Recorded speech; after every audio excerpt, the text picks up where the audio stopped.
Sa ngalan ng Ama, ng Anak at ng Espiritu Santo, Amen. sumainyo ang Panginoon. At sumainyo rin. Mga kapatid, tanggapin natin ang katotohanan. Hindi naman lahat tayo ay masaya. Hindi naman lahat tayo ay magaan o madali ang ating pinagdadaanan. Marami sa atin nahihirapan. Meron sa atin may mabigat na problema. Pero kahit na napakadilim, masakit ang iyong karanasan ngayon, mga kapatid, ang mabuting balita ay sinasamahan tayo ng Diyos.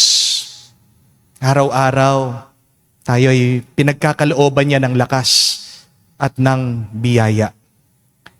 At kung makikinig tayo sa Kanya at susunod, mas marami pang bendisyon at pagpapala ang ating tatanggapin sa Kanya. Sa napakaraming beses na kung saan tayo ay nagkulang sa ating pakikinig sa Kanya. Sa mga pagkakataon din na narinig natin ang Kanyang salita, pero hindi natin sinapuso, hindi natin sinabuhay, hindi tayo naging tapat sa Kanya. Pagsisihan natin ang mga pagkakataong ito para muli tayo ay makitang karapat-dapat makatanggap sa mga banal na misteryo. Inaamin ko Sa makapangyarihang Diyos at sa inyo mga kapatid, na lubha akong nagkasala sa isip, sa salita, sa gawa, at sa aking pagkukulang, kaya'y sinasamo ko sa mahal na Birheng Maria, sa lahat ng mga anghel at mga banal, at sa inyo mga kapatid, na ako'y ipanalangin sa Panginoong ating Diyos. kaawaan tayo ng makapangyarihang Diyos, patawarin tayo sa ating mga kasalanan, at patnubayan tayo sa buhay na walang hanggan. Amen. Panginoon, kaawaan mo kami. Panginoon, kaawaan mo kami. Kristo, kaawaan mo kami. Kristo, kaawaan mo kami. Panginoon, kaawaan mo kami. Panginoon, kaawaan mo kami. Manalangin tayo. Ama naming makapangyarihan, kami naway magkaroon ng pitagan at pagmamahal para sa aming nagawang sambahin ang ngalan mo. Sapagkat sa mga pinapatatag sa iyong pag-ibig, ikaw ay walang pinapabayaang masadlak sa ligalig. Niluluhog namin ito sa pamagitan ni Jesucristo, kasama ng Espiritu Santo magpa sa walang hanggan. Amen.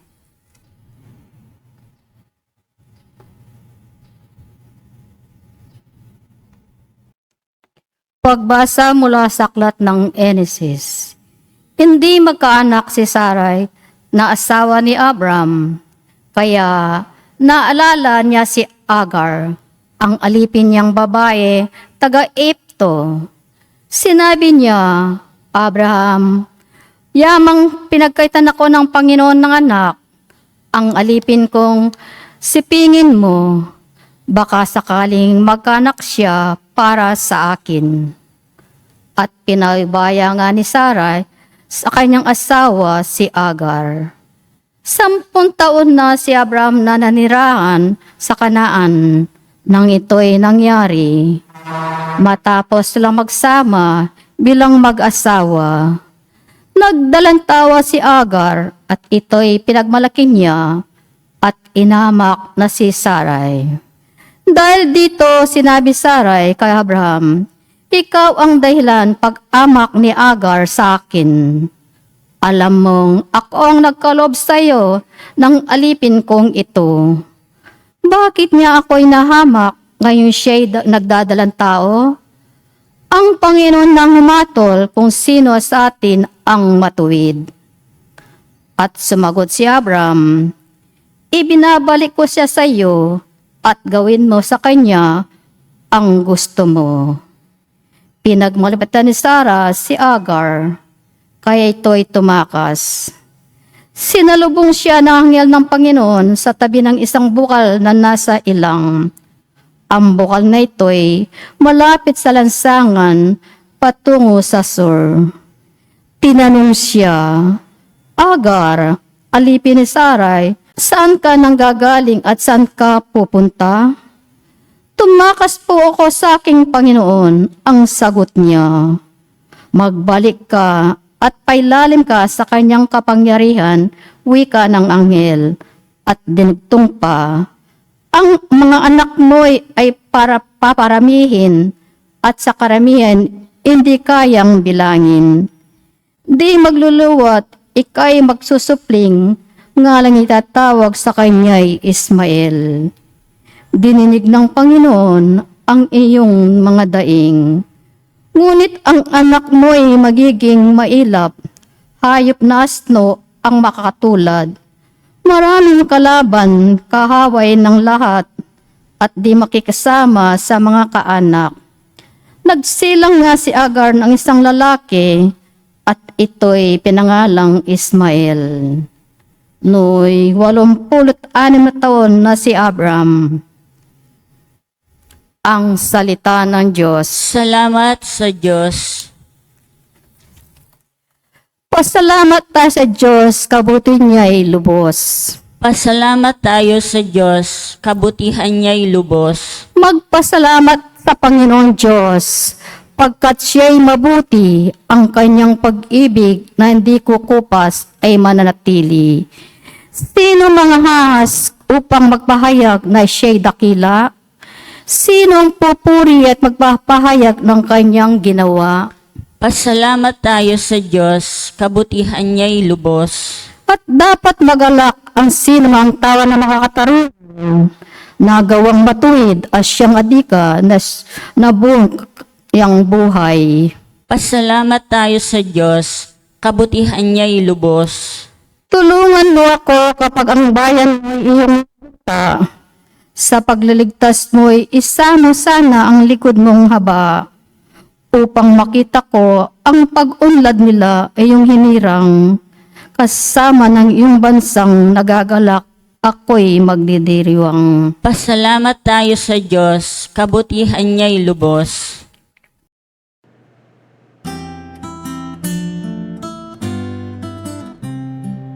Alleluia, alleluia, alleluia,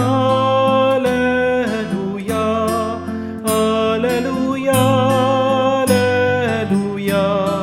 alleluia, alleluia, alleluia, alleluia, alleluia, alleluia. Ang sa akin nagmamahal, tutupad sa aking aral, ama't ako'y mananahan. Aleluya, aleluya. Sumainyo ang Panginoon. At sumainyo rin. Ang mabuting balita ng Panginoon ayon kay San Mateo. Papuri sa iyo, Panginoon. Nung panong yun, sinabi ni Jesus sa kanya malagad, hindi lahat ng tumatawag sa akin, Panginoon, Panginoon, ay papasok sa kaharian ng langit, kundi yaon lamang sumusunod sa kalooban ng aking amang nasa langit. Pagdating ng huling araw, marami ang magsasabi sa akin, Panginoon, nangaral po kami at nagpalayas ng mga demonyo at gumawa ng mga kababalaghan sa inyong pangalan. At sasabihin ko sa kanila, kailanman hindi ko kayo nakikilala. Lumayo kayo sa akin, mga mapaggawa ng masama. Kaya't ang bawat nakikinig at nagsasagawa ng mga salita kong ito ay matutulad sa isang taong matalino na nagtayo ng kanyang bahay sa ibabaw ng bato. Umulan ng malakas, bumaha, at binayo ng malalakas na hangin ang bahay na iyon. Ngunit hindi nagiba sapagkat nakatayo sa ibabaw ng bato. Ang bawat nakikinig sa aking mga salita at hindi nagsasagawa nito ay matutulad ng isang taong hangal na nagtayo ng bahay sa buhanginan. Umulan ng malakas, bumaha, at binayo ng malakas na hangin ang bahay. Bumagsak ang bahay na yon at lubusang nawasak. Nang masabi ni Jesus ang mga pananalitang ito, ang mga tao'y namangha sapagkat nagturo siya na parang isang may kapangyarihan at hindi tulad ng mga eskriba. Mga kapatid, ang mabuting balita ng ating Panginoon. Pinupuri ka naming Panginoong Hesukristo. Magandang araw po muli sa inyong lahat. Meron po akong good news at bad news para sa inyo. Gusto niyo po bang malaman? Siyempre, unahin po natin ang bad news. Ito po ang masamang balita. Hindi tatas ang buhay. Life is unfair. Amen? May kakwentuhan po akong isang arkitekto. Ang dami daw po nilang ginagawang project ngayon. Hindi po bahay, hindi po mga building. Alam niyo po kung ano yung mga maraming project nila, mga garahe. At hindi lang po simpleng mga garahe ito, garahe daw ng mga mayayaman. Ang trend daw po ngayon sa mga mayayaman, ang uso po sa mga ultra-rich, nagpapagawa po sila ng sobrang gandang garahe para sa mga luxury cars nila. Siyempre, maganda yung iyong sasakyan. Dapat maganda din yung iyong paglalagyan. Ang laman po kasi ng garahe ng mga mayayaman ay yung mga Ferrari, Porsche, Lamborghini. Diba? Napaka-unfair ng buhay. Habang ikaw, hindi mo alam kung paano mapapagawa, mapapaganda ang iyong bahay. Meron naman mga ibang tao napakadali magpagawa bahay ng kanilang mga sasakyan. Habang meron mga tao na walang bahay, meron naman mga tao sobrang dami ng kanilang bahay. Minsan, meron din naman po mga napakalulusog nila, napaka-healthy, pero sila yung mga ang daming bisyo. Napansin niyo po, yung mga tambay, yung mga marites, ang tataba, napaka-healthy, walang sakit. Di po ba? Yan nga minsan sinasabi ng ibang tao, buti pang nagbisyo na lang ako, Father. Sana nanginginom na lang ako, nagsisigarilyo ako. Pero kung sino pa yung mga tapat, matitinong nagtatrabaho, sila pa yung nagkakasakit. Kung sino pa yung inaasahan ng kanilang mga pamilya, sila pa yung nagkakakanser. Sila pa yung mga nagdadialysis. Sila yung mga na-stroke. Unfair din po minsan, di ba? Merong mga ibang tao, tatawag lang sa telepono, may kakausapin, ilang minuto lang, kumikita, milyon-milyon. Habang ikaw, ilang taon ka nang kumakayod, nagsisikap, hanggang ngayon, baon ka pa rin sa utang. Totoo, hindi pantay ang patak ng ulan. Ako nga po, minsan, naiinggit din ako sa ibang tao Confess ko lang po. Bakit? Sipin nyo, meron mga ibang tao, kahit na kumain na sila ng kumain, hindi tumataba. Ang papayat ng iba, di ba? Kahit na kumain sila ng sangyupsal, nagmumukbang, daming ice cream na kinakain, minsan tumutungga ng mga beer, pero wala silang malalaking tiyan. Ako nga, konting kain lang, lumolobo na po ako. Unfair. Di po ba? This is the bad news. That life is not fair. Hindi pantay ang buhay. Pero kung merong bad news, may good news pa rin. Ito naman po ang ating narinig sa unang pagbasa. Unfair na si Hagar ang alipin ni Sarah. Hinahamak siya ng kanyang amo. Dahil daw hindi magkaanak itong si Sarah, pinakisiping ni Sarah ang kanyang katulong sa kanyang asawa si Abraham. Unfair. Kasi hindi naman po kasalanan na mabuntis nitong si Hagar. Pero nung nalaman na ni Sarah na may laman na ang kanyang tiyan, pinag-initan na siya ni Sarah. Hinamak ni Sarah yung katulong niya, si Hagar. Di ba unfair yun? Hindi naman talaga kasalanan ni Hagar. Pero siya pa ang pinahirapan. Pero tignan niyo po ito, mga kapatid. Nung tumakas si Hagar, dahil sa pagmamaltrato ni Sarah, natagpuan siya ng isang anghel. At pinapabalik siya ng Diyos kahit na sinasaktan siya ni Sarah. Bakit? Kasi may good news ang Diyos sa kanya. Oo, hindi patas ang buhay, pero pinaalala sa kanya, nakikita ng Diyos ang lahat. Nagbabantay palagi ang Panginoon. Oo, hindi madali minsan ang buhay. Pero sa gitna ng kahirapan, nandun pa rin at mararanasan pa rin natin ang Diyos.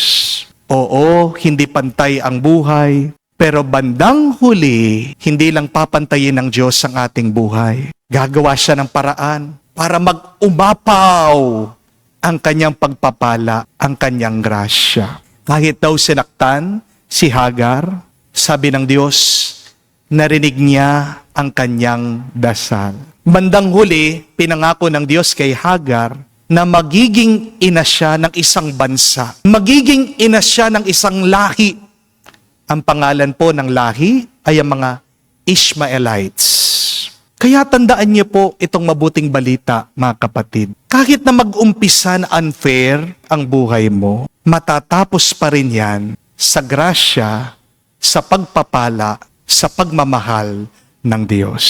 Amen? Kaya nga po, mga kapatid, huwag mong pipiliin na maging biktima ka ng buhay. God did not created you to become a victim. God created you as His son and daughter. You are a beloved by God. God strengthens you every day. You are a warrior. Refuse to be ruled by fear, pessimism, and negativity.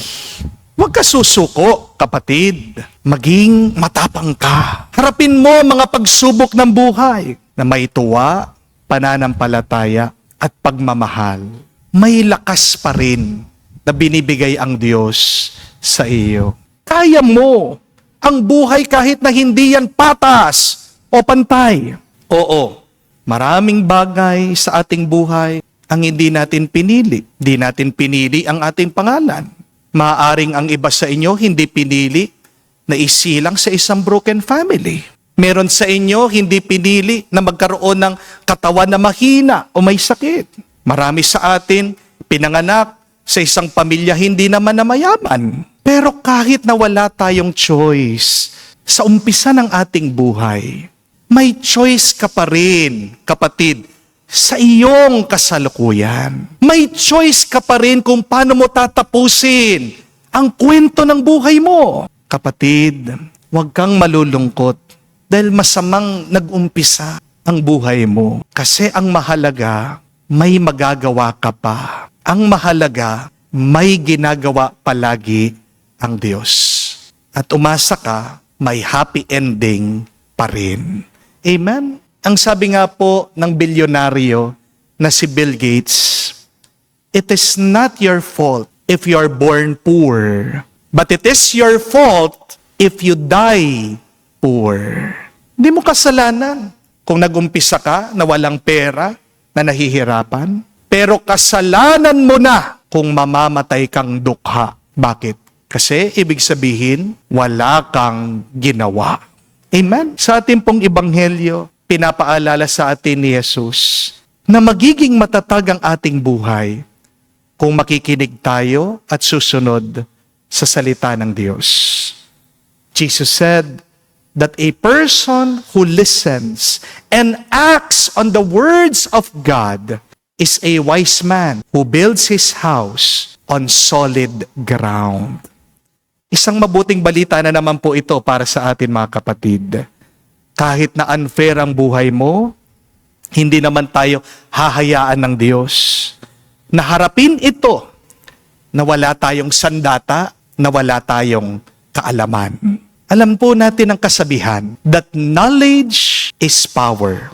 Amen? Pero kung uunawain niyo ang turo ni Jesus, ang tamang paniniwala dapat ay ito, that wisdom is power. Wisdom is power. And what is wisdom? Wisdom is knowing God's will and acting on it.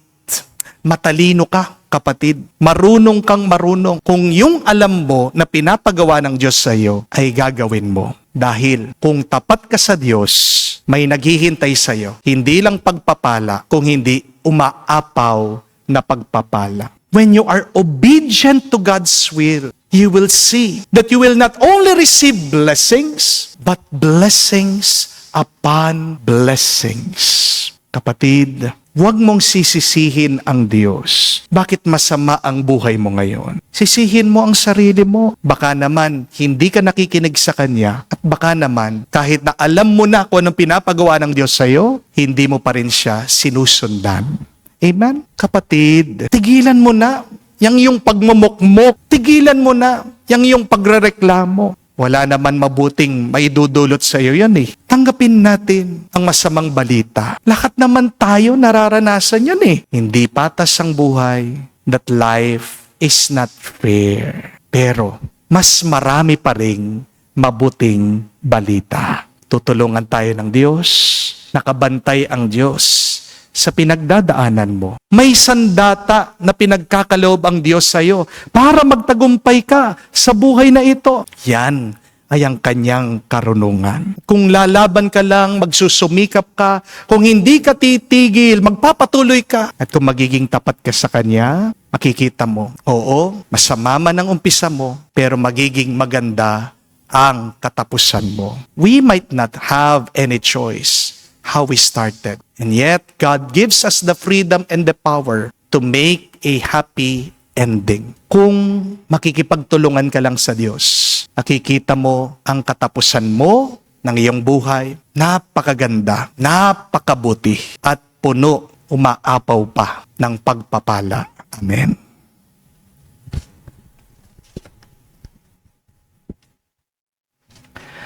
May patanalig tayong kumakapit sa Ebanghelyo na naghihikayat na itatag ang espiritual na tahanan sa kalooban ng Diyos. Manalangin tayo sa Ama, ating sabihin, Panginoon, dinggin mo kami. Panginoon, dinggin mo kami. Ang mga pinuno at miyembro ng simbahan naway mamuhay sa espiritu ng Ebanghelyo at laging hanapin ang kalooban ng Diyos sa pamamagitan ng tapat at mababang loob na paglilingkod. Manalangin tayo sa Panginoon. Panginoon, dinggin mo kami. Ang mga mag-asawa naway matagpuan ng kaligayahan sa pamamagitan ng kanilang katapatan sa isa't isa at sa mabuting halimbawa na kanilang ipinakikita sa kanilang mga anak. Manalangin tayo sa Panginoon. Panginoon, dinggin mo kami. Ang mga kabataang lumalaki sa magulo at nakakalitong daigdig, naway makatagpo ng kahulugan sa kanilang mga buhay at matulungan silang malampasan ang anumang kabiguan. Manalangin tayo sa Panginoon. Panginoon, dinggin mo kami. Sa katahimikan po ng ating puso, banggitin natin at sabihin sa Diyos ang ating mga personal na pangangailangan. Panginoong Diyos, ukitin mo ang iyong mga salita at mga utos sa aming mga puso at akayin mo kami sa daan ng pag-ibig at kapayapaan. Hinihiling namin ito sa pamagitan ni Kristo, aming Panginoon. Amen.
Manalangin kayo mga kapatid, para ng ating mga paghahain ay kalugdan ng Diyos, amang makapangyarihan. Tanggapin nawa ng Panginoon itong paghahain sa iyong mga kamay, sa kapurihan niya at karangalan, sa ating kapakinabangan, at sa buong sambayanan niyang banal.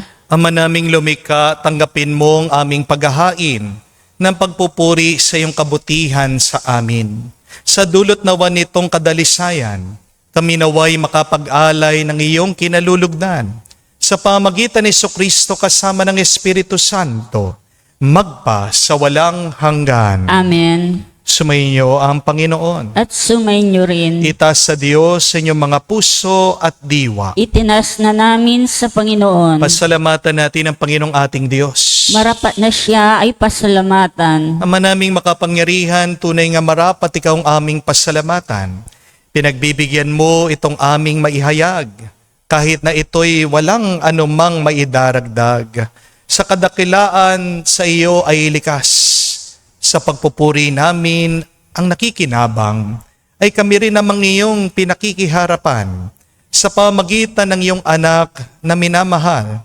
Kaya kaisa na manghel nagsisiawit ng papuri sa iyo, nang walang humpay sa kalangitan, kami nagbubunyi sa iyong kadakilaan.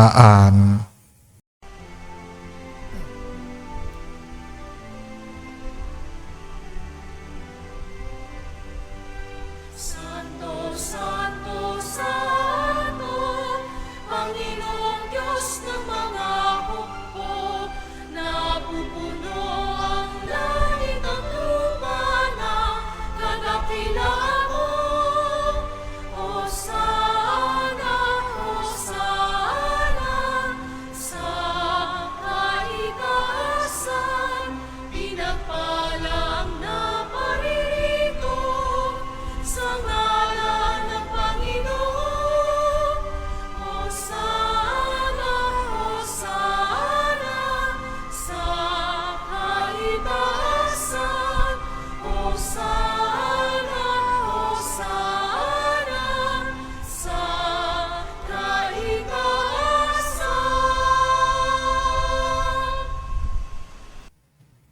Ama naming banal, ikaw ang bukalanta ng kabanalan, kaya't sa pamagitan ng iyong Espiritu, gawin mong banal ang mga kaloob na ito, upang para sa amin, maging katawan at tugon ng aming Panginoong Hesu Kristo. Bago niya pinagtiis ang kusang loob na maging handog, hinawakan niyang tinapay, pinasalamatan kanya, pinaghati-hati niya iyon, inabot sa kanya malagad at sinabi, "Tanggapin ninyong lahat ito at kanin. Ito ang aking katawan na ihahandog para sa inyo."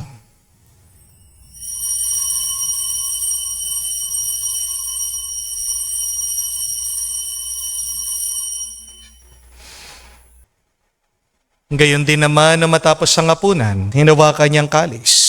Muli kanyang pinasalamatan. Inabot niya ang kalis sa kanya malagad at sinabi, "Tanggapin ninyong lahat ito at inumin.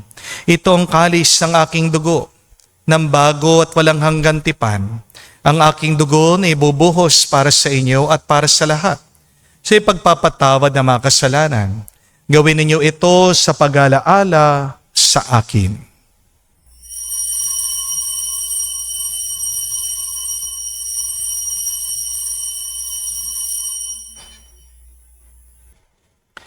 Ang misteryo ng pananampalataya.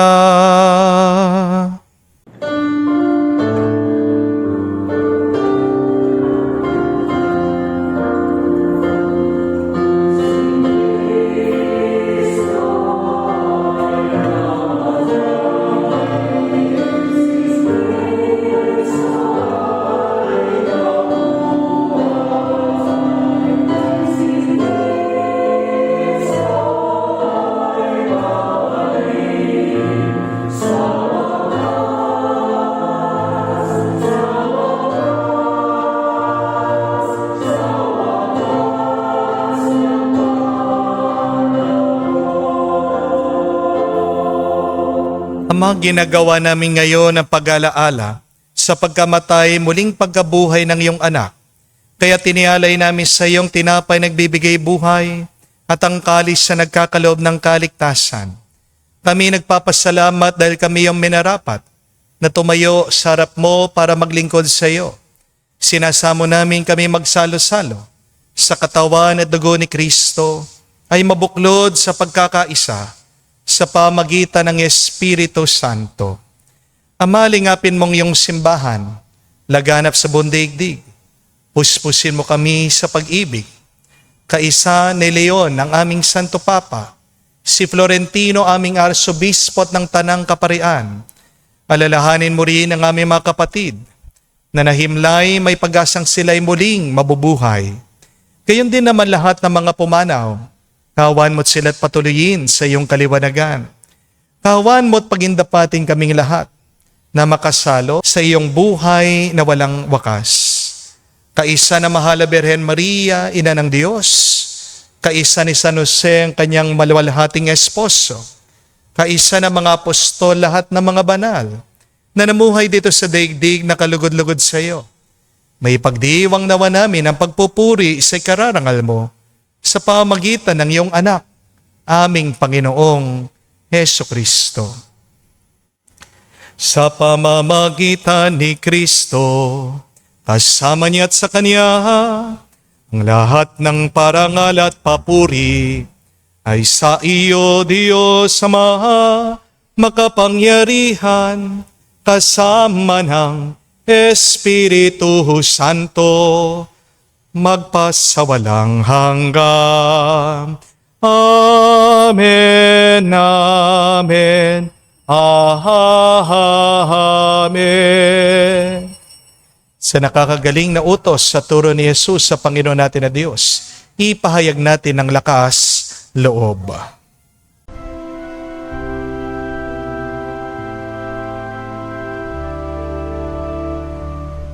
Ama namin, sumasalangit ka, sambahin ang ngalan mo, mapasa amin ang kaharian mo, sundin ang loob mo dito sa lupa para nang sa langit. Bigyan mo kami ngayon ng aming kakanin sa araw-araw, at patawarin mo kami sa aming mga sala para ng pagpapatawad namin sa nagkakasala sa amin. At huwag mo kami ipahintulot sa tukso, at iadya mo kami sa lahat ng masama. Hinihiling namin kami iadya sa lahat ng masama, pagkalooban ng kapayapaan araw-araw, iligtas sa kasalanan, ilayo sa lahat ng kapahamakan, samantalang aming pinanabikan ang dakilang araw ng pagpapahayag ng tagapagligtas naming si Heso Kristo. Sapagkat iyo ang kaharian at ang kapangyarihan at ang kapurihan magpakailanman. Amen. Panginoong Heso Kristo, sinabi mo sa mga apostol, kapayapaan ang iniiwan ko sa inyo, ang aking kapayapaan binibigay ko sa inyo. Tungayan mo ang aming pananampalataya at huwag ang aming pagkakasala. Pagkalooban mo kami ng kapayapaan at pagkakaisa, ayon sa iyong kalooban, kasama ng Espiritu Santo, magpa sa walang hanggan. Amen. Kapayapaan ng Panginoon ay laging sumainyo. At sumainyo rin. Magbigayan po tayo ng kapayapaan sa bawat isa. Peace with you po. Kapayapaan po sa inyong lahat.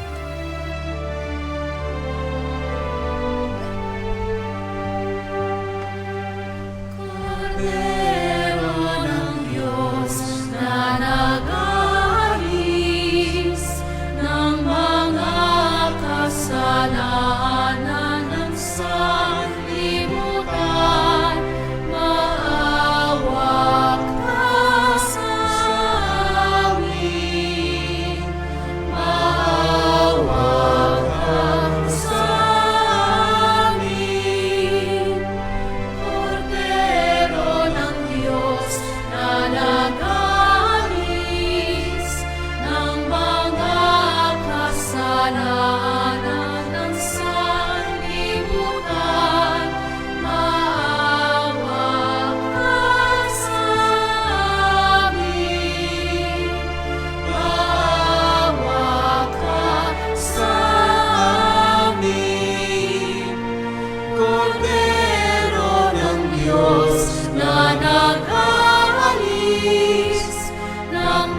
Mga kapatid, naririto ang ating Panginoong Jesucristo, ang Kordero ng Diyos.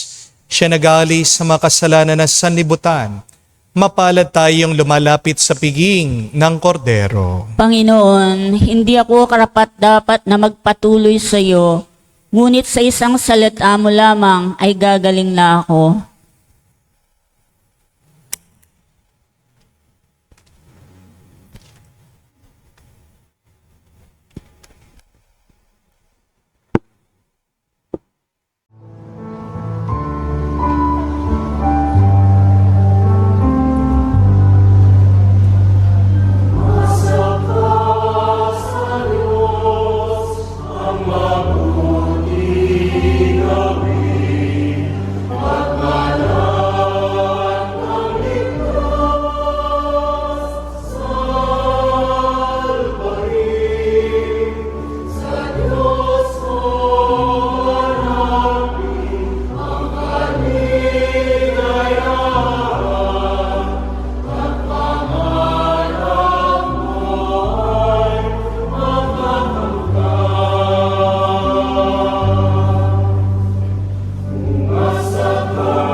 Manalangin tayo.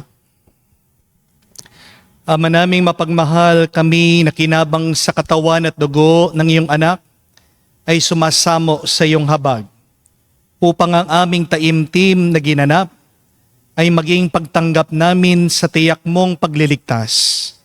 Sa pamagitan ni Jesucristo kasama ng Espiritu Santo, magpa sa walang hanggan. Amen. Ang masamang balita, the bad news is, life is unfair. Hindi patas, hindi pantay ang buhay para sa ating lahat. Pero mga kapatid, paalaala, huwag mong bibigyan ng maraming pansin o panahon yung masamang balita. Dahil ang mabuting balita pa rin ay kahit na mahirap ang buhay, maraming negatibong karanasan, tayong mga pinagdadaanan, nakabantay ang Diyos. Alam ng Diyos ang iyong nararanasan. At magtiwala ka sa Kanya, sumunod ka sa pinapagawa Niya. Dahil pag ang Diyos, Kanyang kagustuhan, iyong sinundan o tinupad, may nakahandang pagpapalat bendisyon sa iyo. Hindi mo man napili kung paano ka mag-umpisa, pero mapipili mo kung paano magtatapos ang iyong buhay. Tutulungan ka ng Diyos kung magpapatulong ka sa Kanya. Pansin niyo po na kahit na nahihirapan si Hagar, pinabalik siya ng Diyos. Kasi hindi naman siya hahayaan ng Diyos na humarap doon sa pagsubok na wala siyang lakas. Yan, nahihirapan ka kapatid kasi hinaharapan mo ang problema mo na mag-isa. Pwede kang humarap sa mga pagsubok pero ngayon maging mas marunong ka na. At ano ang karunungan? Alam mo ang kagustuhan ng Diyos at siya ang iyong sinusundan. There is power in wisdom. And what is wisdom? It is knowing God's will and doing it in your life. Hindi sapat na tayo'y magdasal, tumawag sa Diyos. Pero kung hindi ka naman obedient sa Kanya, kung hindi ka sumusunod sa Kanya, walang kwenta. God's blessing starts by being obedient to God. Amen? Kaya pagdasal niyo po yan. Ngayon, ano bang pinapagawa ng Diyos sa iyo? Ano bang narinig mo sa mabuting balita nung kailangan mong unahin ngayon sa iyong buhay. Bigyan mo ng pansin yan at hayaan mo ang Diyos sa tulungan ka, may happy ending na nakahanda para sa iyo. Sumainyo ang Panginoon. At sumainyo rin. At kayo basbasa ng Diyos, makapangyarihan sa lahat, sa ngalan ng Ama, ng Anak, ng Espiritu Santo. Amen. Ang ating misa'y natapos na. Umayo kayo sa kapayapaan ni Kristo. Salamat sa Diyos.